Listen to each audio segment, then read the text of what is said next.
오늘은 누구를 위해 우리가 사는가 하는 제목으로 하나님 말씀을 전하겠습니다. 어떤 분이 칼럼을 썼는데 누구를 위해 살 것인가 이런 제목입니다. 그 내용은 이렇습니다. 사람은 매우 이기적인 동물이어서 남을 위해 살지 않고 나를 위해 산다. 예를 들면 담임 선생님이 학급에서 사진을 찍었을 때 아이들이 담임 선생님 사진이 잘 나온 걸 보지 않고 자기 얼굴이 잘 나왔나 안 나왔나 그걸 본다는 거예요. 그러고 나서 사진이 잘 나왔으면 이 사진 참 잘 나왔다 그렇게 이야기하고, 자기 얼굴이 좀 불편하게 나왔으면 사진사가 사진 잘못 찍었다 이렇게 얘기한답니다. 이기적이긴 하지만 점점 성장할수록 자신에 대하여 자기 삶에 대해서 책임지는 존재로 성장하더라 그 얘기를 하는 겁니다. 그래서 어려운 일을 당했을 때 가족을 위해서 자기를 희생하는 그런 단계로 올라가더라는 겁니다. 그래서 자기가 죽으면 자식들이 뭘 먹고 살 것인가, 그래서 살기 위해서 몸부림치고 온갖 애를 쓰는 그런 가정이 있다는 거예요.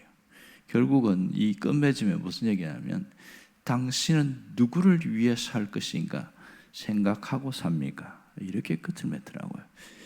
좀 많은 그 칼럼 내용이 생각을 하게 하는 그런 부분이었습니다. 정말 우리가 누구를 위해 살 것인가 하는 것은 상당히 중요한 어떤 내용이라고 할 수 있겠지요. 오늘 21절에 보면 내가 나를 위하여 이런 표현을 쓰고 있습니다. 자, 이것은 이사야를 통하여 하나님이 말씀하신 것인데, 나를 위하여 이 부분이 상당히 오늘 우리가 주목해야 될 부분이라고 할 수 있지요. 21절에 보면 나를 위하여 지었나니 나를 찬송하게 하려 함이라 이렇게 말합니다.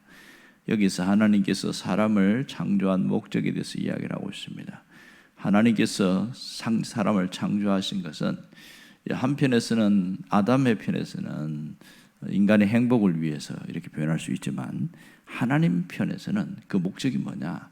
하나님을 찬양하게 하기 위함이다 이렇게 밝히고 있어요. 나를 위하여는 표현이 이사야 43장에 또 나와요. 그 밑에 보면 25절 쭉 내려가서 보면 여기에 또 한번 나를 위하여 이런 표현이 나옵니다. 여기서는 곧 나는 나를 위하여 내 허물을 도말하는 자니 내 죄를 기억하지 아니하리라 이렇게 표현합니다. 죄에 대한 문제를 여기서 이야기를 합니다. 결국은 하나님이 죄를 용서하시는 것도 하나님 자신을 위해서다 이렇게 밝히고 있는 겁니다. 결국 이 백성들은 어떻게 살아야 되느냐? 하나님을 찬양하는 자로 살아야 된다. 그걸 강조하는 부분이라고 할 수 있겠지요. 그런데 이스라엘 백성들이 어떻게 살았는지를 우리는 잘 압니다. 하나님이 이렇게 말씀하시는 이유는 그들이 거꾸로 살았거든요. 그들은 입에서 날마다 불평이 나오고 원망이 나오고 다 비판하고 비난하고 절망적인 소리가 나오고 그런 것들이 나왔다, 그런 얘기를 하고 있습니다. 자, 그러면 이렇게 말씀하시는 이유가 뭐냐는 거예요. 그것은 19절 때문입니다. 하나님께서 뭘 하시는지 19절에 밝히고 있는 거죠. 우리가 익히 잘 알고 있는 내용입니다. 보라, 내가 새 일을 행하리니 이제 나타낼 것이니라 이렇게 말하고 있습니다. 하나님께서 새 일을 행하신다는 강조하는 것은 목적을 먼저 뒤에 얘기하셔놓고, 그래서 하나님 뭘 하냐? 새 일을 행하시겠다. 이 새 일은 이미 우리가 밝힌 대로 상상할 수 없는 일, 불가능한 일들이 나타날 것이다. 그 얘기를 하고 있는 것이죠. 누구를 위해서입니까? 하나님 자신을 위해서다. 그렇게 밝히고 있는 것이죠. 이걸 우리가 소교리 문답대로 하면 하나님의 영광을 위하여 이렇게 표현할 수가 있겠죠. 결국은 하나님께서 이렇게 하나님을 영광을 위해서 모두 만들었다는 것을 강조하면서 심지어 짐승들도 나를 존경하게 될 것이다. 오늘 20절에 보면 그 얘기를 하고 있어요. 짐승이 나오는데 여기 보면 승냥이 나오죠. 하이에나를 말합니다. 그리고 타조가 나와. 다른 짐승도 많은데 두 짐승을 드러내는 것은 특이하다고 할 수 있습니다. 도무지 하나님을 존경하지 않을 것 같은 그런 짐승을 드러낸 것이죠. 이들도 하나님을 존경하게 된다. 왜 하나님을 존경하게 될까? 그것은 그들이 이 광야에 물이 있고 사막에 강을 하나님 내셔서 그들이 먹을 수 있도록 하기 때문이다. 이런 얘기를 하고 있습니다. 짐승들도 하나님 내신 그 물과 양식을 통해서 창조주를 존경하게 된다는 거예요.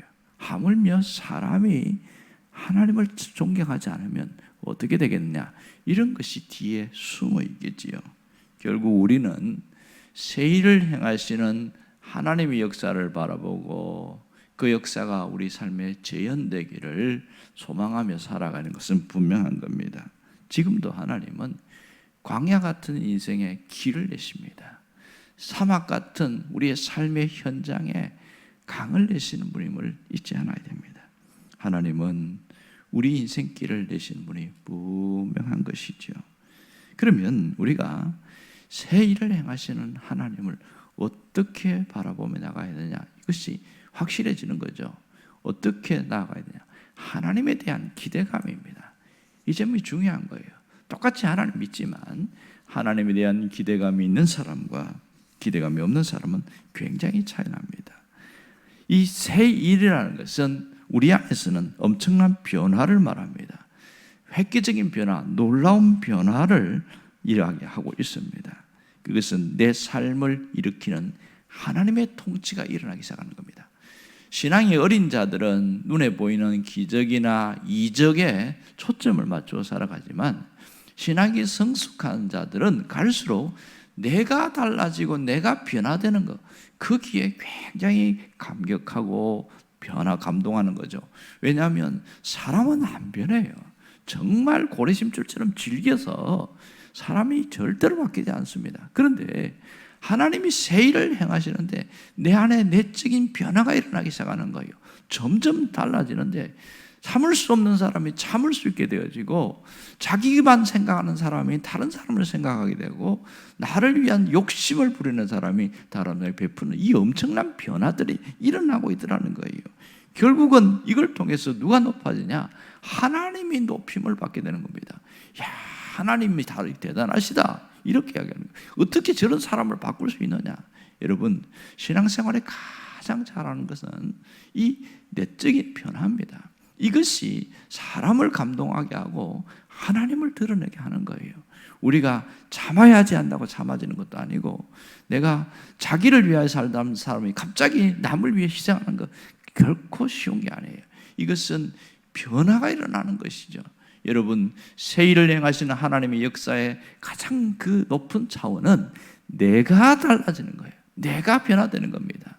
그럴 때 누가 행복한 줄 아십니까? 신앙이 성숙한 자신이 가장 행복함을 느끼게 되는 것이죠.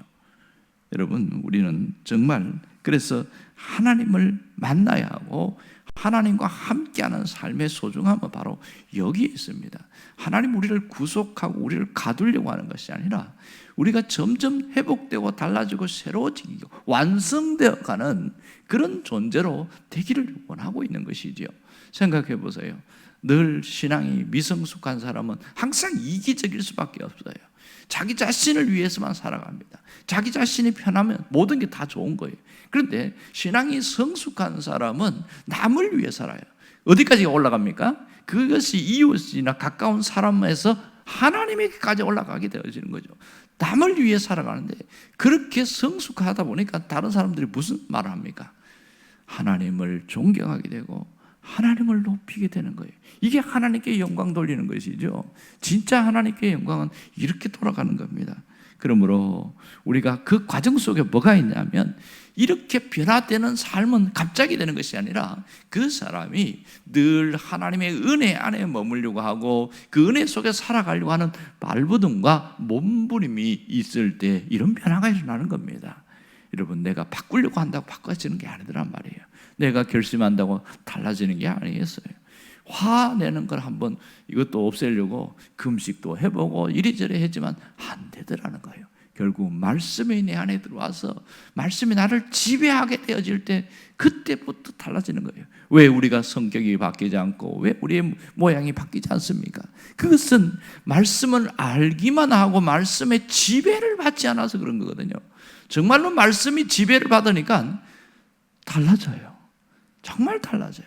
그래서 바울은 그것을 깨닫고 말씀의 지배를 받는 사람에게는 성령의 열매를 맺게 되는데, 사람이 어떻게 달라지냐? 9가지 성품의 열매를 맺게 되더라.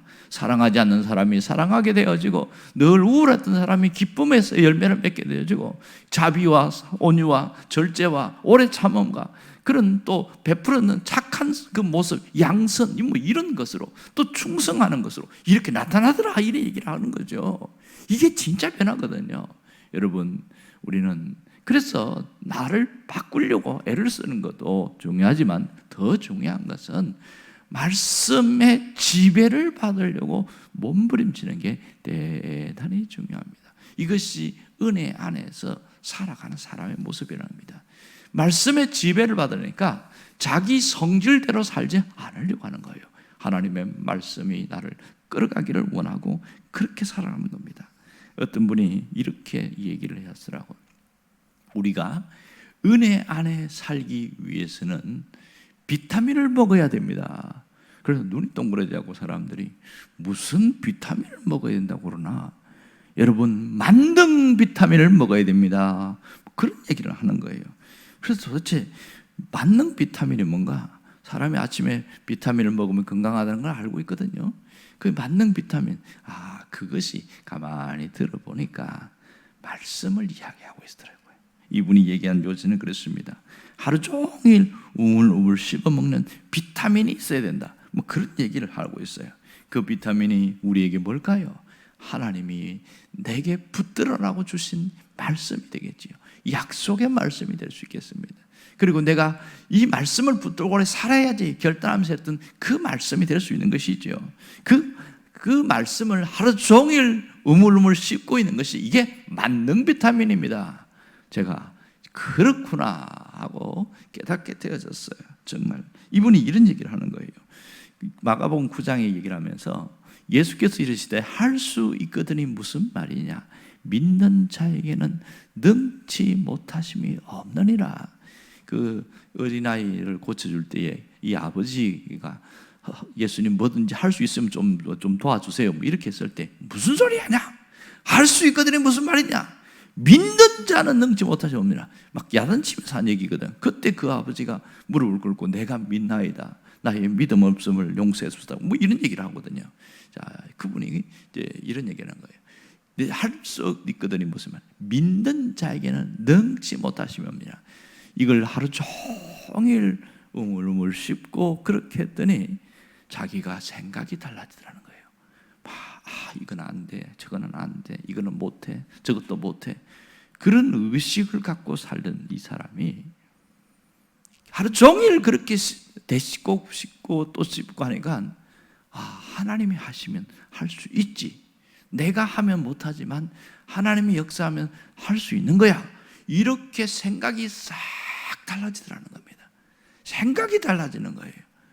그래서 그때부터는 딱 처음 보면 안 돼, 이런 반응이 오다가 아니야, 하나님은 할 수 있어, 이렇게 하면서 딱 달라지니까 기도가 달라지는 겁니다. 하나님, 저는 못해요. 하나님 하실 수 있잖아요.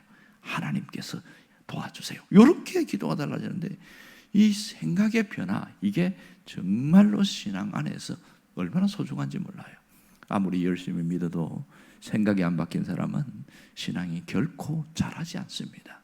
생각이 달라진 만큼 행동하게 되어 있습니다. 그래서 이렇게 변화가 있는 거예요. 이분의 요지는 그래요. 여러분, 만능 비타민을 먹어야 우리 인생이 행복해집니다. 만능 비타민을 먹어야 우리가 은혜롭게 살 수 있습니다. 그게 핵심이에요. 그러면서 여러 가지 이야기하는데 바로 이거예요. 하나님의 말씀을 얼마나 먹고 있느냐, 그것이 우리의 삶을 바꿀 수 있다, 그 얘기를 하고 있습니다. 실상 그렇습니다. 스탠리 존스라는 사람이 아주 가슴에 깊이 새겨지는 그런 말을 한 적이 있습니다. 이런 얘기를 했어요. 해야 할 일을 앞에 두고 할 수 없다고 말하는 것은 무신론을 설명하는 가장 간결하고 완벽한 정의다. 처음에 이게 무슨 말인가 하고 제가 봤더니 하나님은 전능하신 하나님이신데 하나님이 하시면 가능하다고 할 수 있는 것을 난 못해, 그렇게 말하는 것은 그거는 불신, 무신론이다, 그런 뜻인 거예요. 그분이 그 다음에 무슨 얘기를 하냐면, 그러므로 해야 할 일을 놓고 언제나 할 수 있다고 말해라. 그러면 반드시 그렇게 된다. 그리고 당신은 당신 이상의 존재가 될 것이다. 이 점이 가슴에 확 와닿는 거예요. 내가 해야 할 일은 이거 왜 또 이런 걸 해야 되는가? 그게 아니라 언제나 할 수 있다. 그리고 나는 뛰어넘을 수 있다. 이렇게 하면 반드시 그렇게 된다는 거예요. 실상 스탠리 존슨은, 이분은 선교사인데 정말 자신이 늙어서 자기가 이제는 선교사에게 끝날 그런 지경에 온 적이 있어요. 그게 바로 자기가 병이 들은 겁니다.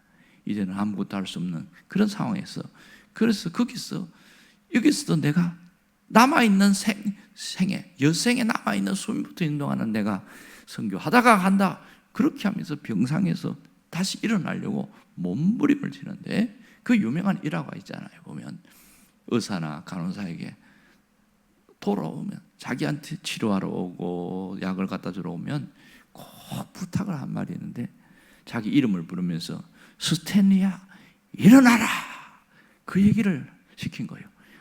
나이가 들은 노인 일어나면 뭐 하겠습니까? 말도 안 되는 주문을 하는데 믿지 않는 이 불신자 간호사가 그 말이 얼마나 하기 힘듭니까?